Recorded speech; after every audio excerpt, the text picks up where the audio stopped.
Então, gente, eu e minha garrafa Neon estamos seguindo aqui com o crime de inserção de dados em sistemas de informações. Você acompanhou o vídeo anterior, se não viu, veja, porque nós começamos a falar aí sobre essa conduta, que é de inserção de dados em sistemas de informações. Lá no vídeo anterior nós falamos sobre o objeto jurídico tutelado, que aqui, revisando, é a probidade administrativa e a informação dos dados e sistemas de informações da administração pública. Vimos os verbos do tipo, que são alguns, né? Nós vimos todos. E agora nós vamos estudar o objeto material. Qual é, então, o objeto material desse crime? E aí, para você não decorar, quando a gente pergunta o objeto material, a gente quer saber o quê? Sobre qual objeto vai ensejar aquela conduta. Ou seja, a gente estudou os verbos alterar, excluir, enfim. Mas o que é que se está alterando? O que é que se está excluindo? Então, esse é o objeto material, certo? Mas, beleza, Catarina, eu entendi que o objeto material é sobre o quê? Sobre qual objeto vai recair aquela conduta, mas e desse crime de inserção? Qual vai ser o objeto material? Eu lhe digo. Mas antes disso, deixe seu like no vídeo e assim que acabar, se inscreva no canal para receber o próximo. Qual é o objeto material, portanto? Bom, o objeto material são os dados. É sobre qualquer dado? Não. Dado da administração pública, né? Dado da administração pública e mais as informações que estão nos sistemas informatizados. Os dados e as informações que estão lá nos sistemas informatizados de quem? Da administração pública. Então, essas informações sobre esses dados e essas informações é que vai recair o crime de inserção. Beleza, isso eu entendi. Mas quem é que vai cometer esse crime, hein? Então, quando a gente pergunta quais são os sujeitos do crime, a gente quer saber quem vai cometer e contra quem cometeu. Catarina, é muito importante a gente saber os sujeitos de um crime. Importantíssimo, gente. É de suma importância a gente saber os sujeitos de um crime. Por quê? Porque a gente precisa saber quem punir, né, não?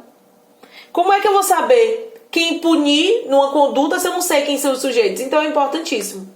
E aí a gente tem o sujeito ativo, que é quem cometeu, e o sujeito passivo, que é contra quem aquele crime foi cometido. E nesse específico de inserção, o sujeito ativo, ou seja, para cometer esse crime, ele precisa ser funcionário público. Aí você está perguntando do outro lado, qualquer funcionário público? E você está perguntando também, Catarina, só dele ser funcionário público já configura? Ou ele tem que ter competência para mexer nesses dados? E aí eu lhe respondo, não, não é qualquer funcionário público. Por que não é qualquer funcionário público? Porque ele tem que ter competência para manusear esses dados. Ele tem que ter competência para manusear esses dados e informações. Então aí vamos para o nosso exemplo. Eu, fina e faceira com meu lindo cabelo, sou funcionária pública. Mas eu sou funcionária pública que não tem nada a ver com inserção de dados. Eu sou funcionária pública, vamos dizer que eu sou uma servidora de uma vara criminal, por exemplo. Não tem nada a ver com inserção de dados. O cara da inserção deu uma bobeira, ficou de folga, por exemplo. Ficou de folga, estava de bobeira. O computador dele lá paradinho, aberto com a senha dele. Eu falo, ó, eu vou inserir isso aqui para minha mãe, peraí. Aí abro lá, insiro os dados. Qual foi meu intuito? Inserir dados para que minha mãe obtenha vantagem, né? E aí, eu cometi esse crime? Não. Catarina, mas você alterou dado. Você inseriu dado falso com a finalidade específica de obter vantagem para outrem. É o crime. E também você é funcionária pública. Sim, gente, tudo isso. Mas só que eu não tenho competência para manusear esses dados. Eu não tenho competência para isso. Agora, se eu converso com o rapaz dos dados, o rapaz que faz lá a inserção de dados, conheço o cara lá do INSS, por exemplo, ele é funcionário público, eu conheço ele, e aí eu peço que ele insira, aí é diferente, né? Porque ele vai estar inserindo os dados, e ele tem competência para isso, aí tudo bem. Ou, se eu sou funcionária pública e trabalho com a inserção de dados, né? Eu manuseio esses dados e aí aproveito ali para inserir alguma coisa, ok. Mas o X da questão aqui é que tem que ter competência para manusear aqueles dados e informações. Certinho? Tá bom. E Catarina, se for um particular, vamos dizer que você não é funcionária pública, mas você é muito amiga de um rapaz que trabalha no INSS. E sua mãe, falta pouco tempo para se aposentar, mas você quer botar como se já pudesse se aposentar. E aí você vai responder por esse crime? Se o rapaz lá faz essa inserção? Depende.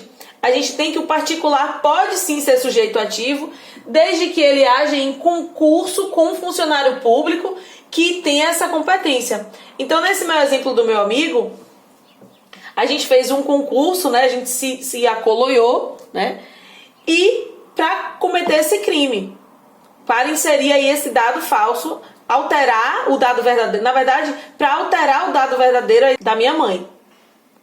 E aí eu digo para esse meu amigo, ó, altere. Para saber se eu, particular, nesse exemplo agora eu não sou funcionária pública, mas para saber se eu, particular, vou responder também, a gente tem que saber o seguinte: se eu sabia que ele era funcionário público, sabia? Se eu souber que ele é funcionário público, a qualidade dele de funcionário público vai se comunicar a mim também. Então eu vou ser tratada como se funcionária pública fosse. Ou seja, poderia ser sujeito ativo aqui, nesta conduta, mesmo sendo particular. Agora, se eu não soubesse que ele era funcionário público, aí não. Aí não. Beleza, então vimos o sujeito ativo. Funcionário público em regra, e ele tem que ter competência para manusear aqueles dados, mas excepcionalmente em caso de concurso e com ciência da condição de funcionário público do outro, pode sim o particular, sobre o particular recair essa conduta. E o sujeito passivo, quem vai ser? Fácil, né? A coletividade e algum eventual lesado pela conduta. Beleza. Mas qual é o elemento subjetivo aqui desse crime? Nós já falamos, eu adoro dar spoiler, vocês sabem disso. E você sabe aí. Um dolo tem que ser dolo, não tem previsão na modalidade culposo. E mais, não basta ter o dolo, não basta ter a vontade livre e direcionada para praticar os verbos do tipo. Ou seja, não basta ter a vontade livre e direcionada para alterar, para adicionar, para excluir dados. Não. Além disso, ele deve estar fazendo isso com a finalidade de obter vantagem. Não é só a vontade livre e direcionada para fazer. Tem que fazer, vontade livre e direcionada para fazer, com a finalidade de ter vantagem. E essa vantagem pode ser para si, ou seja, para o próprio funcionário público, ou para outrem, como foi o exemplo aqui que eu dei da minha mãe. Não era para mim a vantagem, mas era para minha mãe. E aí, se a minha finalidade for essa, vai configurar aí o nosso crime de inserção de dados.